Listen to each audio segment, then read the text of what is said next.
सत श्री अकाल जी। पंजाबी खबरों के इस बुलेटिन में तुहाडा स्वागत है। मैं हरप्रीत सिंह गिल्ला। एक नज़र मारते हैं हुण तक दी खास सुर्खियां ते।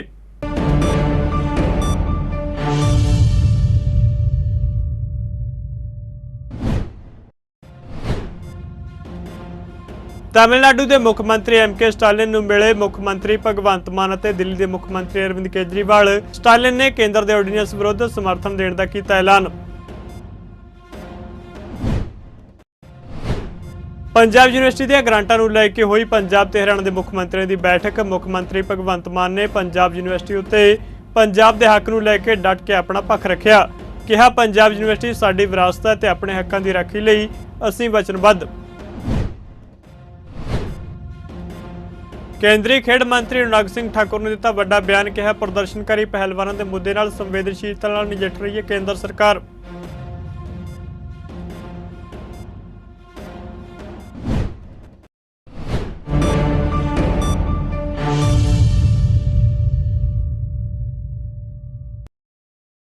ते हुण खबरां विस्तार नाल। दिल्ली के मुख्यमंत्री अरविंद केजरीवाल केंद्र सरकार के ऑर्डीनेंस विरुद्ध विरोधी धिरां नूं एकजुट करने में लगे हुए ने। इस दौरान केजरीवाल ने अज तमिलनाडु के मुख्यमंत्री MK स्टालिन नाल चेन्नई स्थित उनकी रिहाइश में मुलाकात की। इस दौरान पंजाब के मुख्यमंत्री भगवंत मान, आम आदमी पार्टी के संसद मैंबर संजय सिंह, आम आदमी पार्टी के संसद मैंबर राघव चड्ढा और दिल्ली सरकार की मंत्री आतिशी मौजूद सन। स्टालिन ने इस मामले उत्ते आम आदमी पार्टी को समर्थन देने का ऐलान किया है, जिस तो बाद केजरीवाल ने उनका धन्यवाद किया है। BJP has complete majority in Lok Sabha, but in Rajya Sabha, BJP has only 93 members out of 238. If all the non-BJP parties come together, we can defeat this bill in Parliament. So I have come to seek the support of Honorable CM of Tamil Nadu and his party DMK, that when this bill comes in Parliament, especially in Rajya Sabha, this bill should be collectively defeated, as it is undemocratic, against the federal structure, it is unconstitutional. Together all of us should defeat this bill. And I'm very grateful, sir, for he has extended all support to us. When this bill comes, DMK, he has assured us that DMK will stand by Aam Aadmi Party elected government in Delhi. The DMK will stand by the people of Delhi, and they will help us in defeating this bill. They will vote against this. I'm very thankful to Honorable Chief Minister of Tamil Nadu, Mr. Stalin, and my ex-colleague in Lok Sabha, T.R. Baluji and Kanimoy. And we are here to seek the support of DMK for in Rajya Sabha to save the democracy. It's not about only about Delhi's democracy or ordinance. It's to save democracy in entire country. So we are very thankful to all of Stalin Saab and Kanimoy ji, Baluji and their colleagues for warm welcome, and we are very happy to seek the support, and they said that this is unconstitutional. Actually, BJP running the non-BJP governments in the states through the ordinance or through the governor houses. Mr. Stalin had to fight with the governor. He's not signing the bills, and he's not reading the speech passed by the Council of Ministers. Same in Punjab. I have to move to Supreme Court to call Punjab Assembly budget session. So this is not fair for the democracy or federal structure. So we are here to seek the support of DMK, and thank you very much. Punjab university Chandigarh के स्वरूप में किसी भी तरह की तब्दीली रोकने लई सूबा सरकार की दृढ़ वचनबद्धता नूं दोहराउंदिआं पंजाब के मुख्यमंत्री भगवंत मान ने अज कहा कि यूनिवर्सिटी सूबे की विरासत है ते इस विच किसी भी तरह का बदलाव बर्दाश्त नहीं किया जाएगा। पंजाब के राज्यपाल और चंडीगढ़ के प्रशासक बनवारी लाल पुरोहित और हरियाणा के मुख्यमंत्री मनोहर लाल नाल मीटिंग में शामिल हुए मुख्यमंत्री मान ने कहा कि पंजाब सरकार सूबे और इसके लोगों के हकों की राखी लई वचनबद्ध है। यूनिवर्सिटी नाल संबंधित तथ्यां नूं दृढ़ता नाल रिकॉर्ड उत्ते रखदे भगवंत मान ने कहा कि संस्था की इतिहासिक सभ्याचारक और सूबाई अहमियत के मद्देनज़र पंजाब के लोगों नाल इसकी दिली जज्बात और साझ है। उन्होंने कहा कि पंजाब यूनिवर्सिटी पंजाब के विरसे का प्रतीक है ਅਤੇ पंजाब के नाम की समानार्थी भी है। मुख मंत्री ने कहा कि यूनिवर्सिटी सिर्फ पंजाब ਅਤੇ इसकी राजधानी चंडीगढ़ ਦੀਆਂ ਜ਼ਰੂਰਤਾਂ ਪੂਰੀਆਂ ਕਰਦੀ ਹੈ। ਕੇਂਦਰੀ ਖੇਡ ਮੰਤਰੀ ਅਨੁਰਾਗ ਸਿੰਘ ਠਾਕੁਰ ਨੇ ਕਿਹਾ ਕਿ ਕੇਂਦਰ ਸਰਕਾਰ ਕਥਿਤ ਤੌਰ ਉੱਤੇ ਜਿਣਸੀ ਸ਼ੋਸ਼ਣ ਦੇ ਦੋਸ਼ਾਂ ਤਹਿਤ ਭਾਰਤੀ ਕੁਸ਼ਤੀ ਮਹਾਸੰਘ ਦੇ ਸਾਬਕਾ ਪ੍ਰਧਾਨ ਬ੍ਰਿਜਭੂਸ਼ਣ ਸ਼ਰਨ ਸਿੰਘ ਦੀ ਗ੍ਰਿਫਤਾਰੀ ਦੀ ਮੰਗ ਕਰ ਰਹੇ ਪ੍ਰਦਰਸ਼ਨਕਾਰੀ ਪਹਿਲਵਾਨਾਂ ਦੇ ਮੁੱਦੇ ਨਾਲ ਸੰਵੇਦਨਸ਼ੀਲਤਾ ਨਾਲ ਨਜਿੱਠ ਰਹੀ ਹੈ। ਠਾਕੁਰ ਨੇ ਪੱਤਰਕਾਰਾਂ ਨੂੰ ਦੱਸਿਆ ਕਿ ਸਰਕਾਰ ਨੇ ਪਹਿਲਵਾਨਾਂ ਦੀ ਮੰਗ ਉੱਤੇ ਜਾਂਚ ਲਈ ਕਮੇਟੀ ਬਣਾਉਣ ਦੀ ਮੰਗ ਮੰਨ ਲਈ ਹੈ ਅਤੇ ਜਾਂਚ ਕੀਤੀ ਜਾ ਰਹੀ ਹੈ। ਸਾਕਸ਼ੀ ਮਲਿਕ, ਵਿਨੇਸ਼ ਫੋਗਾਟ, ਬਜਰੰਗ ਪੂਨੀਆ ਅਤੇ ਸੰਗੀਤਾ ਫੋਗਾਟ ਸਮੇਤ ਕਈ ਓਲੰਪਿਕ ਅਤੇ ਵਿਸ਼ਵ ਚੈਂਪੀਅਨਸ਼ਿਪ ਤਮਗਾ ਜੇਤੂ ਪਹਿਲਵਾਨ ਬ੍ਰਿਜਭੂਸ਼ਣ ਦੀ ਗ੍ਰਿਫਤਾਰੀ ਦੀ ਮੰਗ ਦੇ ਨਾਲ ਨਵੀਂ ਦਿੱਲੀ ਵਿੱਚ ਵਿਰੋਧ ਪ੍ਰਦਰਸ਼ਨ ਕਰ ਰਹੇ ਨੇ। ਬ੍ਰਿਜਭੂਸ਼ਣ ਉੱਤੇ ਇੱਕ ਨਾਬਾਲਗ ਸਮੇਤ ਕਈ ਮਹਿਲਾ ਪਹਿਲਵਾਨਾਂ ਦੇ ਨਾਲ ਜਿਨਸੀ ਸ਼ੋਸ਼ਣ ਦੇ ਦੋਸ਼ ਲੱਗੇ ਨੇ। ਪਹਿਲਵਾਨਾਂ ਨੇ ਹਾਲ ਹੀ ਵਿੱਚ ਆਪਣੇ ਤਮਗੇ ਗੰਗਾ ਵਿੱਚ ਵਹਾਉਣ ਦੀ ਧਮਕੀ ਵੀ ਦਿੱਤੀ ਸੀ।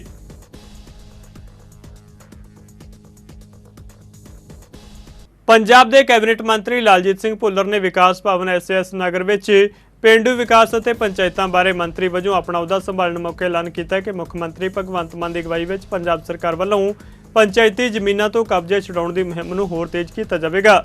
ਭੁੱਲਰ ਨੇ ਕਿਹਾ ਕਿ ਵਿਭਾਗ ਵੱਲੋਂ ਵੱਡੇ ਜ਼ਮੀਨੀ ਟੱਕਾਂ ਬਾਰੇ ਪਹਿਲ ਦੇ ਆਧਾਰ ਤੇ ਧਿਆਨ ਕੇਂਦਰਿਤ ਕੀਤਾ ਜਾਵੇਗਾ। ਉਹਨਾਂ ਅਧਿਕਾਰੀ ਨੂੰ ਹਦਾਇਤ ਕੀਤੀ ਕਿ ਉਹ ਅਜਿਹੇ ਜ਼ਮੀਨੀ ਟੱਕਾਂ ਦੀ ਸ਼ਨਾਖਤ ਕਰਕੇ ਛੇਤੀ ਤੋਂ ਛੇਤੀ ਰਿਪੋਰਟ ਸੌਂਪਣ।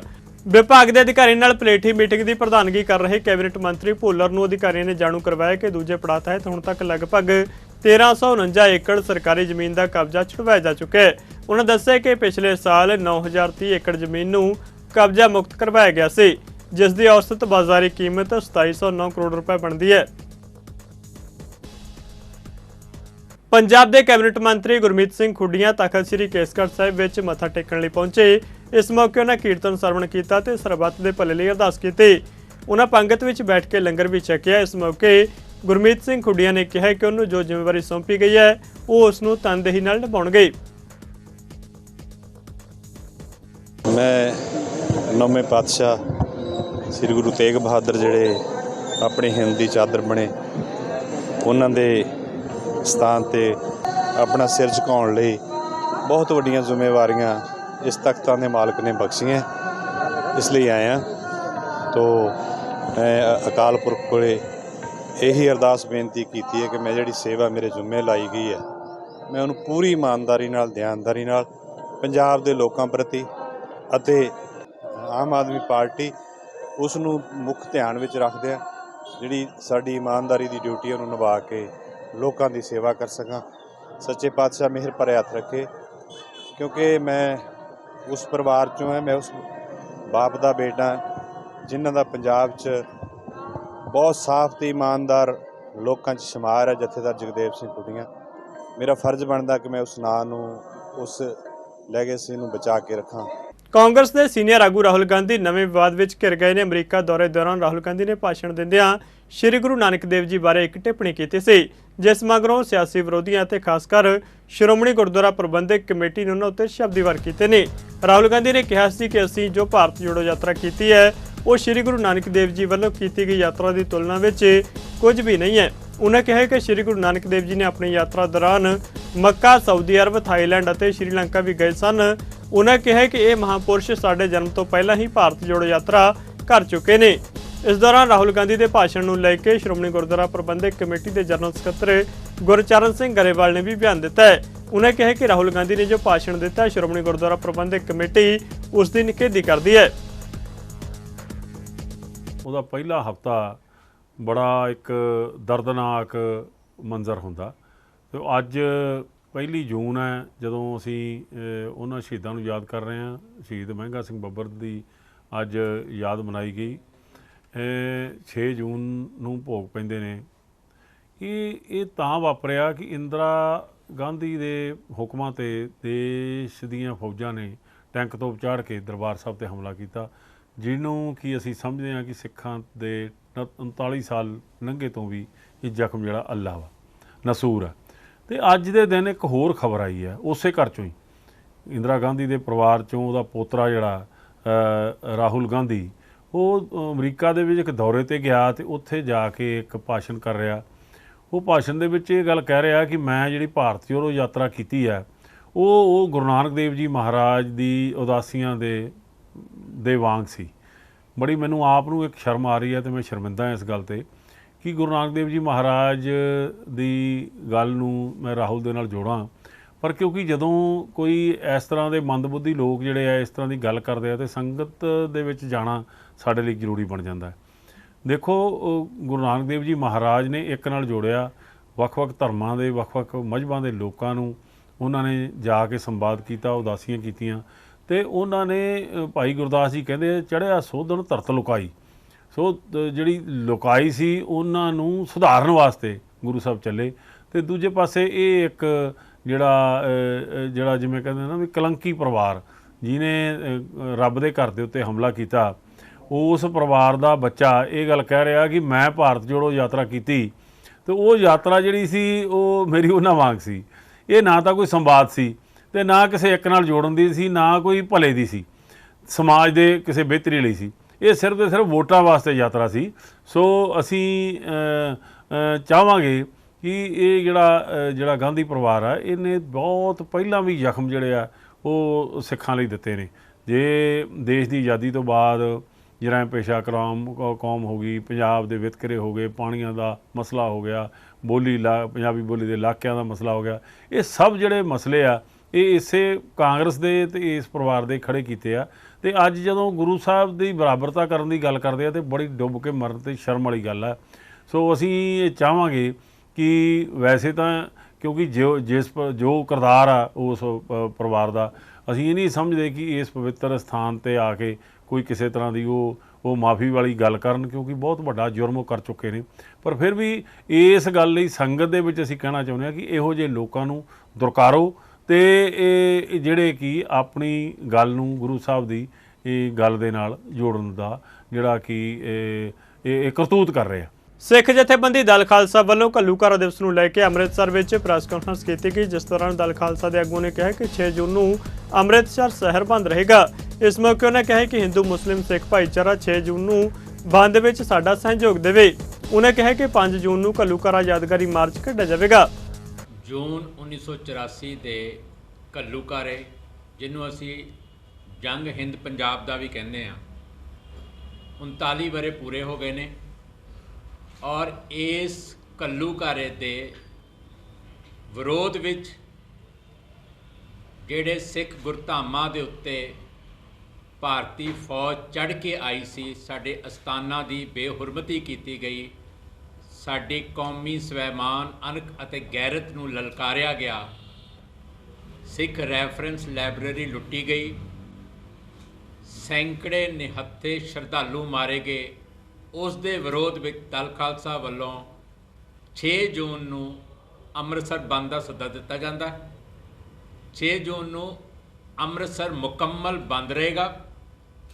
ਅਸੀਂ ਅੰਮ੍ਰਿਤਸਰ ਨਿਵਾਸੀਆਂ ਨੂੰ ਬੇਨਤੀ ਕਰਦੇ ਹਾਂ, ਚਾਹੇ ਉਹ ਹਿੰਦੂ ਹੋਣ, ਮੁਸਲਮਾਨ ਹੋਣ, ਈਸਾਈ ਹੋਣ ਅਤੇ ਸਿੱਖ ਕੌਮ ਹੋਵੇ, ਸਾਰਿਆਂ ਨੂੰ ਬੇਨਤੀ ਹੈ ਕਿ ਉਸ ਦਿਨ ਮੁਕੰਮਲ ਬੰਦ ਰੱਖਿਆ ਜਾਵੇ। ਆਪਣੇ ਕਾਰੋਬਾਰ ਬਿਲਕੁਲ ਠੱਪ ਕੀਤੇ ਜਾਣ। ਪੂਰਾ ਸ਼ਹਿਰ ਦੇ ਵਿੱਚ ਸਟ੍ਰਾਈਕ ਰਹੇ ਔਰ ਜਿਹੜੇ ਨਿਹੱਥੇ ਸ਼ਰਧਾਲੂ ਮਾਰੇ ਗਏ ਨੇ ਉਹਨਾਂ ਨੂੰ ਸ਼ਰਧਾਂਜਲੀ ਦਿੱਤੀ ਜਾਵੇ ਅਤੇ ਸਿੱਖਾਂ ਦੀ ਜਿਹੜੀ 39 ਵਰ੍ਹਿਆਂ ਦੀ ਪੀੜ ਹੈ, ਸਾਰੇ ਅੰਮ੍ਰਿਤਸਰ ਦੇ ਨਿਵਾਸੀ ਮਿਲ ਕੇ ਉਸ ਪੀੜ ਦੇ ਨਾਲ ਆਪਣੀ ਸਾਂਝ ਦਾ ਪ੍ਰਗਟਾਵਾ ਕਰਨ। ਪਟਿਆਲਾ ਪੁਲਿਸ ਵੱਲੋਂ ਏਡੀਜੀਪੀ ਟ੍ਰੈਫਿਕ ਏਐਸ ਰਾਏ ਅਤੇ ਐਸਐਸਪੀ ਪਟਿਆਲਾ ਵਰੁਣ ਸ਼ਰਮਾ ਦੀ ਨਿਗਰਾਨੀ ਵਿੱਚ ਘੱਲੂਘਾਰਾ ਦਿਵਸ ਨੂੰ ਮੁੱਖ ਰੱਖਦੇ ਅਮਨ ਕਾਨੂੰਨ ਵਿਵਸਥਾ ਕਾਇਮ ਰੱਖਣ ਲਈ ਪਟਿਆਲਾ ਵਿੱਚ ਫਲੈਗ ਮਾਰਚ ਕੱਢਿਆ ਗਿਆ। ਸੁਰੱਖਿਆ ਪ੍ਰਬੰਧਾਂ ਦਾ ਜਾਇਜ਼ਾ ਲੈਂਦਿਆਂ ਇਸ ਮੌਕੇ ਏਡੀਜੀਪੀ ਨੇ ਕਿਹਾ ਕਿ ਜੂਨ 1984 ਦੇ ਘੱਲੂਘਾਰਾ ਦਿਵਸ ਨੂੰ ਮੁੱਖ ਰੱਖਦਿਆਂ ਫਲੈਗ ਮਾਰਚ ਕੱਢੇ ਗਏ। ਉਹਨਾਂ ਕਿਹਾ ਕਿ ਅਗਲੇ 5 ਦਿਨ ਵੀ ਪੁਲਿਸ ਵੱਲੋਂ ਮੁਕੰਮਲ ਮੁਸਤੈਦੀ ਵਰਤੀ ਜਾਵੇਗੀ। ਪੰਜਾਬ ਦੇ ਸਾਰੇ ਜ਼ਿਲ੍ਹਿਆਂ ਦੇ ਵਿੱਚ ਮਾਨਯੋਗ ਡੀਜੀਪੀ ਸ਼੍ਰੀ ਗੌਰਵ ਯਾਦਵ ਜੀ ਦੀਆਂ ਹਦਾਇਤਾਂ ਦੇ ਮੁਤਾਬਕ ਘੱਲੂਘਾਰਾ ਹਫ਼ਤੇ ਦੇ ਤਹਿਤ ਫਲੈਗ ਮਾਰਚ ਕਰਾਏ ਜਾ ਰਹੇ ਹੈਗੇ ਨੇ। ਸਪੈਸ਼ਲ ਨਾਕਾਬੰਦੀ ਕੀਤੀ ਜਾ ਰਹੀ ਹੈ। ਉਸ ਨਾਕਾਬੰਦੀ ਔਰ ਉਸ ਪ੍ਰੋਗਰਾਮ ਦੇ ਤਹਿਤ ਹੀ ਅੱਜ ਮੇਰੀ ਡਿਊਟੀ ਪਟਿਆਲੇ ਵਿੱਚ ਲੱਗੀ ਹੈ ਤੇ ਇੱਥੇ ਹੁਣੀ ਫਲੈਗ ਮਾਰਚ ਸ਼ੁਰੂ ਕੀਤਾ ਜਾ ਰਿਹਾ ਐਸਐਸਪੀ ਸਾਹਿਬ ਮੇਰੇ ਨਾਲ ਹੈਗੇ ਨੇ। ਇਹਨਾਂ ਦੇ ਨਾਲ ਮੈਂ ਹੁਣੀ ਡਿਸਕਸ ਕੀਤਾ। ਇਹਨਾਂ ਨੇ ਪੂਰੇ ਹਫਤੇ ਲਈ ਅਲੱਗ-ਅਲੱਗ ਤਰ੍ਹਾਂ ਦੇ ਪ੍ਰੋਗਰਾਮ ਉਲੀਕੇ ਹੈਗੇ ਨੇ। ਇਹਨਾਂ ਦੇ ਪ੍ਰੋਗਰਾਮ ਕੱਲ੍ਹ ਤੋਂ ਹੀ ਸ਼ੁਰੂ ਹੋ ਗਏ ਸੀ ਜਦ ਇਹਨਾਂ ਨੇ ਕਾਰਡਨ ਐਂਡ ਸਰਚ ਆਪਰੇਸ਼ਨ ਕੀਤਾ। ਉਹਦੇ ਤਹਿਤ ਇਹਨਾਂ ਨੂੰ ਕਾਫੀ ਪ੍ਰਾਪਤੀਆਂ ਵੀ ਹੋਈਆਂ ਹੈਗੀਆਂ ਨੇ। ਸ਼ੰਭੂ ਤੇ ਰਾਜਪੁਰੇ ਦੇ ਵਿੱਚ ਇਹਨਾਂ ਨੇ ਪਿਸਟਲ ਰਿਕਵਰ ਕੀਤੇ ਹੈਗੇ ਨੇ ਔਰ ਮੈਨੂੰ ਉਮੀਦ ਆ ਕਿ ਆਉਣ ਵਾਲੇ 5 ਦਿਨਾਂ ਦੇ ਵਿੱਚ ਜਿਹੜਾ ਇਹ ਹਫਤਾ ਸਪੈਸ਼ਲ ਚੱਲ ਰਿਹਾ ਹੈਗਾ ਉਸ ਤੋਂ ਹੀ ਪਟਿਆਲਾ ਦੀ ਪੁਲਿਸ ਬਹੁਤ ਸਤਰਕਤਾ ਨਾਲ ਆਪਣੀ ਡਿਊਟੀ ਕਰੇਗੀ ਔਰ ਪੰਜਾਬ ਦਾ ਅਮਨ ਇਸ ਤਰ੍ਹਾਂ ਹੀ ਬਣਿਆ ਰਹੇਗਾ। ਔਰ ਕੀ ਅਪੀਲ ਕਰਨਾ ਚਾਹੁੰਦੇ ਕਿਉਂਕਿ ਖਾਸ ਤੌਰ ਤੇ ਦੇਖੋ ਜੀ, ਮੇਰੀ ਅਪੀਲ ਇਹੀ ਹੈਗੀ ਹੈ ਕਿ ਪਟਿਆਲਾ ਆਪਣਾ ਸ਼ਾਂਤਮਈ ਸ਼ਹਿਰ ਹੈਗਾ, ਜ਼ਿਲ੍ਹਾ ਹੈਗਾ ਔਰ ਇੱਥੇ ਕਈ ਗਲਤ ਅਨਸਰ ਲੋਕਾਂ ਦੀ ਇਸ ਦੀ ਐਡਵਾਂਟੇਜ ਲੈ ਕੇ ਇੱਥੇ ਆ ਕੇ ਸ਼ੈਲਟਰ ਲੈ ਲੈਂਦੇ ਹੈਗੇ ਨੇ। ਤੋ ਉਹਨਾਂ ਲੋਕਾਂ ਨੂੰ ਤਾਂ ਇਹੀ ਅਪੀਲ ਆ ਕਿ ਜੇ ਉਹਨਾਂ ਦੇ ਨਜ਼ਦੀਕ ਕੋਈ ਇਹੋ ਜਿਹਾ ਅਨਸਰ ਉਹਨਾਂ ਨੂੰ ਨਜ਼ਰ ਆਉਂਦਾ ਜੋ ਆਪਣਾ ਇੱਥੋਂ ਦਾ ਨਹੀਂ ਹੈਗਾ ਔਰ ਗਲਤ ਹੈਗਾ, ਉਹਦੇ ਬਾਰੇ ਇਨਫੋਰਮੇਸ਼ਨ ਸਾਡੇ ਨਾਲ ਸ਼ੇਅਰ ਕਰਨ। 1 ਜੂਨ ਤੋਂ 6 ਜੂਨ ਤੱਕ ਮਨਾਏ ਜਾ ਰਹੇ ਘੱਲੂਘਾਰਾ ਦਿਵਸ ਨੂੰ ਮੁੱਖ ਰੱਖਦਿਆਂ ਜ਼ਿਲ੍ਹਾ ਪੁਲਿਸ ਪ੍ਰਸ਼ਾਸਨ ਵੱਲੋਂ ਫਤਿਹਗੜ੍ਹ ਸਾਹਿਬ ਦੀਆਂ ਸਮੁੱਚੀਆਂ ਸਬ ਡਿਵੀਜ਼ਨਾਂ ਬੱਸੀ ਪਠਾਣਾ, ਫਤਿਹਗੜ੍ਹ ਸਾਹਿਬ, ਅਮਲੋ ਅਤੇ ਖਮਾਣੋ ਵਿੱਚ ਫਲੈਗ ਮਾਰਚ ਕੱਢੇ ਗਏ। ਇਸ ਮੌਕੇ ਤੇ ਫਤਿਹਗੜ੍ਹ ਸਾਹਿਬ ਵਿੱਚ ਐਸਪੀ ਚੰਦ ਸਿੰਘ ਅਤੇ ਬੱਸੀ ਪਠਾਣਾ ਵਿੱਚ ਐਸਪੀ ਹੈੱਡਕੁਆਰਟਰ ਰਵਿੰਦਰ ਸਿੰਘ ਵੱਲੋਂ ਫਲੈਗ ਮਾਰਚ ਦੀ ਅਗਵਾਈ ਕੀਤੀ ਗਈ। ਚੰਦ ਸਿੰਘ ਨੇ ਕਿਹਾ ਕਿ ਸੁਰੱਖਿਆ ਪ੍ਰਬੰਧਾਂ ਨੂੰ ਲੈ ਕੇ ਲੋਕਾਂ ਵਿੱਚ ਕਿਸੇ ਵੀ ਪ੍ਰਕਾਰ ਦਾ ਡਰ ਭੈ ਦੂਰ ਕਰਨ ਅਤੇ ਅਮਨ ਕਾਨੂੰਨ ਦੀ ਸਥਿਤੀ ਬਰਕਰਾਰ ਰੱਖਣ ਲਈ ਪੁਲਿਸ ਵਿਭਾਗ ਵੱਲੋਂ ਫਲੈਗ ਮਾਰਚ ਕੱਢੇ ਗਏ ਨੇ। ਇਹ ਜਿਹੜਾ ਹਰ ਸਾਲ ਦੀ ਤਰ੍ਹਾਂ 1 ਜੂਨ ਤੋਂ 6 ਜੂਨ ਤੱਕ ਜਿਹੜਾ ਘੱਲੂਘਾਰਾ ਦਿਵਸ ਮਨਾਇਆ ਜਾਂਦਾ, ਉਹਦੇ ਰਿਗਾਰਡਿੰਗ ਜਿਹੜਾ ਅੱਜ ਤੋਂ ਜਿਹੜੇ ਸਾਡੇ ਪ੍ਰੋਗਰਾਮ ਸ਼ੁਰੂ ਨੇ ਤੇ ਉਹ ਲਾ ਐਂਡ ਆਰਡਰ ਦੀ ਕੋਈ ਪ੍ਰੋਬਲਮ ਨਾ ਆਵੇ ਤੇ ਪਬਲਿਕ ਨੂੰ ਬਿਲਕੁਲ ਸ਼ਾਂਤੀ ਦਾ ਸੰਦੇਸ਼ ਦੇਣ ਦੀ ਖਾਤਰ ਇਹ ਜਿਹੜੇ ਸਾਡੇ ਘੱਲੂਘਾਰਾ ਜਿਹੜਾ ਉਹਦਾ ਦਿਵਸ ਮਨਾ ਰਹੇ ਆ, ਉਹਦੇ ਸੰਬੰਧੀ ਸਾਡਾ ਫਲੈਗ ਮਾਰਚ ਆ ਸਾਰੇ ਸਾਡੇ ਸਬ ਡਿਵੀਜ਼ਨ ਫਤਿਹਗੜ੍ਹ ਸਾਹਿਬ ਤੇ ਸਬ ਡਿਵੀਜ਼ਨ ਉਧਰ ਗੋਬਿੰਦਗੜ੍ਹ ਉਧਰ ਵੀ ਅਸੀਂ ਕਰ ਰਹੇ ਹਾਂ। ਇਹ ਸਾਡਾ ਮੇਨ ਜਿਹੜਾ ਸੰਦੇਸ਼ ਹੈ ਵੀ ਪਬਲਿਕ ਦੇ ਵਿੱਚ ਸਾਰੇ ਪਬਲਿਕ ਸ਼ਾਂਤੀ ਬਣਾਏ ਰੱਖਣ ਤੇ ਸਾਡੇ ਨਾਲ ਸਹਿਯੋਗ ਦੇਣ। ਪੰਜਾਬ ਭਰ ਵਿੱਚ ਅੱਜ ਪੰਜਾਬ ਪੁਲਿਸ ਵੱਲੋਂ ਵੱਖ-ਵੱਖ ਥਾਵਾਂ ਉੱਤੇ ਫਲੈਗ ਮਾਰਚ ਕੱਢੇ ਗਏ ਤੇ ਵਿਸ਼ੇਸ਼ ਚੈਕਿੰਗ ਕੀਤੀ ਗਈ। ਇਸੇ ਤਹਿਤ ਹੀ ਫਿਰੋਜ਼ਪੁਰ ਦੇ ਸਰਹੱਦੀ ਖੇਤਰ ਵਿੱਚ ਵੱਖ-ਵੱਖ ਸਥਾਨਾਂ ਜਿਵੇਂ ਕਿ ਬੱਸ ਸਟੈਂਡ, ਛਾਉਣੀ, ਰੇਲਵੇ ਸਟੇਸ਼ਨ ਤੇ ਪੁਲਿਸ ਵੱਲੋਂ ਵਿਸ਼ੇਸ਼ ਚੈਕਿੰਗ ਕੀਤੀ ਗਈ ਅਤੇ ਫਲੈਗ ਮਾਰਚ ਕੱਢਿਆ ਗਿਆ। ਇਸ ਮੌਕੇ ਵੱਡੀ ਗਿਣਤੀ ਵਿੱਚ ਪੁਲਿਸ ਮੁਲਾਜ਼ਮ ਮੌਜੂਦ ਸਨ। ਐਸਐਸਪੀ ਫਿਰੋਜ਼ਪੁਰ ਭੁਪਿੰਦਰ ਸਿੰਘ ਨੇ ਕਿਹਾ ਕਿ ਸ਼ੱਕੀ ਵਿਅਕਤੀਆਂ ਉੱਤੇ ਨਜ਼ਰ ਰੱਖੀ ਜਾ ਰਹੀ ਹੈ ਤੇ ਮੁਸਤੈਦੀ ਨਾਲ ਚੈਕਿੰਗ ਕੀਤੀ ਜਾ ਰਹੀ ਹੈ। ਇਹ ਜੀ ਬੇਸਿਕਲੀ ਫਲੈਗ ਮਾਰਚ ਦਾ ਜਿਹੜਾ ਸਾਡੇ ਮਾਨਯੋਗ ਸੀਐਮ ਸਾਹਿਬ, ਡੀਜੀਪੀ ਸਾਹਿਬ ਵੱਲੋਂ ਜਿਹੜੇ ਭੈੜੇ ਅਨਸਰਾਂ ਦੇ ਖਿਲਾਫ ਜਿਹੜੀ ਮੁਹਿੰਮ ਚਲਾਈ ਗਈ ਹੈ, ਉਹਨਾਂ ਨੂੰ ਇੱਕ ਚੇਤਾਵਨੀ ਹੁੰਦੀ ਹੈ ਤੇ ਜਿਹੜੇ ਚੰਗੇ ਸ਼ਹਿਰੀ ਆ ਉਹਨਾਂ ਵਾਸਤੇ ਇੱਕ ਕੌਨਫੀਡੈਂਸ ਬਿਲਡਿੰਗ ਮੇਜਰ ਹੁੰਦਾ। ਅਸੀਂ ਫਲੈਗ ਮਾਰਚ ਇੱਥੇ ਸਾਰੇ ਸ਼ਹਿਰ ਦੇ ਵਿੱਚ ਤੇ ਜਿਹੜੇ ਬਾਕੀ ਕਸਬੇ ਆ ਦੂਸਰੇ ਸ਼ਹਿਰ ਆਪਣੇ ਡਿਸਟ੍ਰਿਕਟ ਦੇ ਉਹਨਾਂ ਵਿੱਚ ਸਾਰਾ ਫਲੈਗ ਮਾਰਚ ਸਾਡੀ ਮੈਕਸਿਮਮ ਮੋਬਿਲਾਈਜ਼ ਫੋਰਸ ਹੈ। ਤੇ ਫਲੈਗ ਮਾਰਚ ਤੋਂ ਇਲਾਵਾ ਵੀ ਸਾਡੀ ਨਾਕਾਬੰਦੀਆਂ, checking, special checkings, cordon and search operations ਉਹ ਲਗਾਤਾਰ ਜਾਰੀ ਹੈ ਤੇ ਅਸੀਂ ਕਿਸੇ ਵੀ ਮਾੜੇ ਅਨਸਰ ਨੂੰ ਸਿਰ ਨਹੀਂ ਚੱਕਣ ਦੇਵਾਂਗੇ। 1 ਜੂਨ ਤੋਂ 6 ਜੂਨ ਤੱਕ ਮਨਾਏ ਜਾਣ ਵਾਲੇ ਘੱਲੂਘਾਰਾ ਦਿਵਸ ਨੂੰ ਲੈ ਕੇ ਬਠਿੰਡਾ ਪੁਲਿਸ ਸਖਤ ਸੁਰੱਖਿਆ ਪ੍ਰਬੰਧ ਕਰ ਰਹੀ ਹੈ ਤੇ ਕਿਸੇ ਵੀ ਅਣਸੁਖਾਵੀ ਘਟਨਾ ਨੂੰ ਰੋਕਣ ਲਈ ਪੁਲਿਸ ਵੱਲੋਂ ਬਠਿੰਡਾ ਵਿੱਚ ਐਸਪੀ ਸਿਟੀ ਨਰਿੰਦਰ ਸਿੰਘ ਅਤੇ ਡੀਐਸਪੀ ਦੀ ਅਗਵਾਈ ਵਿੱਚ ਫਲੈਗ ਮਾਰਚ ਕੱਢਿਆ ਗਿਆ। ਇਹ ਫਲੈਗ ਮਾਰਚ ਬਠਿੰਡਾ ਦੀ ਪੁਲਿਸ ਲਾਈਨ ਤੋਂ ਸ਼ੁਰੂ ਹੋ ਕੇ ਸ਼ਹਿਰ ਦੇ ਵੱਖ-ਵੱਖ ਬਾਜ਼ਾਰਾਂ ਵਿੱਚੋਂ ਹੁੰਦਾ ਹੋਇਆ ਫਾਇਰ ਬ੍ਰਿਗੇਡ ਚੌਂਕ ਵਿੱਚ ਸਮਾਪਤ ਹੋਇਆ। ਇਸ ਫਲੈਗ ਮਾਰਚ ਦੀ ਅਗਵਾਈ ਕਰ ਰਹੇ ਐਸਪੀ ਸਿਟੀ ਨਰਿੰਦਰ ਸਿੰਘ ਨੇ ਦੱਸਿਆ ਕਿ ਘੱਲੂਘਾਰਾ ਦਿਵਸ ਦੇ ਮੱਦੇਨਜ਼ਰ ਉਹਨਾਂ ਵੱਲੋਂ ਸ਼ਹਿਰ ਵਿੱਚ ਫਲੈਗ ਮਾਰਚ ਕੱਢਿਆ ਗਿਆ। 1 ਜੂਨ ਤੋਂ ਲੈ ਕੇ 6 ਜੂਨ ਤੱਕ ਜਿਹੜਾ ਘੱਲੂਘਾਰਾ ਦਿਵਸ ਮਨਾਇਆ ਜਾ ਰਿਹਾ, ਉਹਦੇ ਸਬੰਧ ਦੇ ਵਿੱਚ ਸਾਡੇ ਵੱਲੋਂ ਵੱਖ-ਵੱਖ ਸਿਕਿਉਰਿਟੀ ਪ੍ਰੋਗਰਾਮ ਜਿਹੜੇ ਇਸ਼ੂ ਕੀਤੇ ਗਏ ਨੇ, ਜਿਹਦੇ ਵਿੱਚ ਸਪੈਸ਼ਲ ਨਾਕਾਬੰਦੀ, ਮਾਰਕੀਟ ਪਲੇਸਿਸ ਦੀ ਚੈਕਿੰਗ ਤੇ ਈਵਨਿੰਗ ਦੇ ਵਿੱਚ ਫਲੈਗ ਮਾਰਚ ਜਿਹੜਾ ਹੈਗਾ ਅਸੀਂ ਸਾਡੇ ਵੱਲੋਂ ਆਰਗੇਨਾਈਜ਼ ਕੀਤੇ ਗਏ। ਇਹ ਪੂਰੇ ਵੀਕ ਦੇ ਵਿੱਚ ਇਦਾਂ ਹੀ ਅਸੀਂ ਕੰਟੀਨਿਊ ਰੱਖਾਂਗੇ। ਇਸ ਫਲੈਗ ਮਾਰਚ ਦੇ ਵਿੱਚ ਤਕਰੀਬਨ 5 ਜੀਓ ਸਾਹਿਬਾਨ, ਇਸ ਤੋਂ ਇਲਾਵਾ 5 ਥਾਣੇ ਦੀ force, PCR motorcycle, PCR vans ਤੇ ਪੁਲਿਸ ਲਾਈਨ ਦੇ ਵਿੱਚੋਂ ਵੀ ਸਾਨੂੰ ਸਪੈਸ਼ਲ ਫੋਰਸ ਪ੍ਰੋਵਾਈਡ ਕੀਤੀ ਗਈ ਹੈ।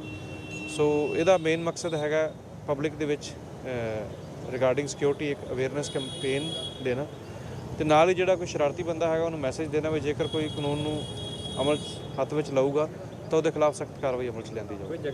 ਘੱਲੂਘਾਰਾ ਦਿਵਸ ਨੂੰ ਮੁੱਖ ਰੱਖਦਿਆਂ ਮਾਨਸਾ ਪੁਲਿਸ ਵੱਲੋਂ ਸ਼ਹਿਰ ਵਿੱਚ ਫਲੈਗ ਮਾਰਚ ਕੱਢਿਆ ਗਿਆ। ਇਸ ਮੌਕੇ ਪੁਲਿਸ ਵੱਲੋਂ ਨਾਕਾਬੰਦੀ ਵੀ ਕੀਤੀ ਗਈ। ਸ਼ਹਿਰ ਵਿੱਚ ਭੀੜ ਭੜੱਕੇ ਵਾਲੀਆਂ ਥਾਵਾਂ ਉੱਤੇ ਪੁਲਿਸ ਨੇ ਵਿਸ਼ੇਸ਼ ਚੈਕਿੰਗ ਕੀਤੀ।